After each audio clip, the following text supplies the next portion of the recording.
dia mezaka amin'ny mampandeha ny tsenako azy zany. Tontolo mahafinaritra io. Dia miasa ny tena tiako. Coopérative nationale. Salut, c'est Mangel. Androantsika dia akany an-dalana anontany olona hoe inona ny asany dia inona ny zavatra tena mahafinaritra razana anatin'ny asany amin'ity journée mondiale du travail ity. Let's go! Salama tompoko. Inona ny asanao? Valideur web. DCT coopérative nationale. Manao gargote ny asako. Administrateur base de données. Docker. Comptable ny asako. Valideur web. Formaticien.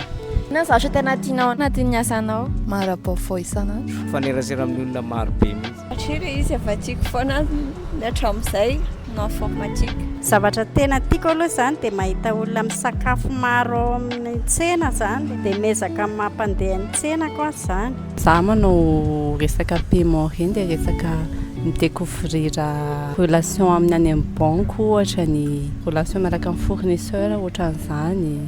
Le environnement de travail zany mahafinaritra. Tontolo mahafinaritra io. Teknôlôjia ilaina foana dia tiako daholo dia manaraka foana sy tsy tapaka. Zavatra tiako ataoko zao dia miasa ny tena tiako. Saotra betsaka mahafinaritra be. Merci. Saotra betsaka re. Merci beaucoup. Chiare, merci beaucoup. Oh, oh. Yes.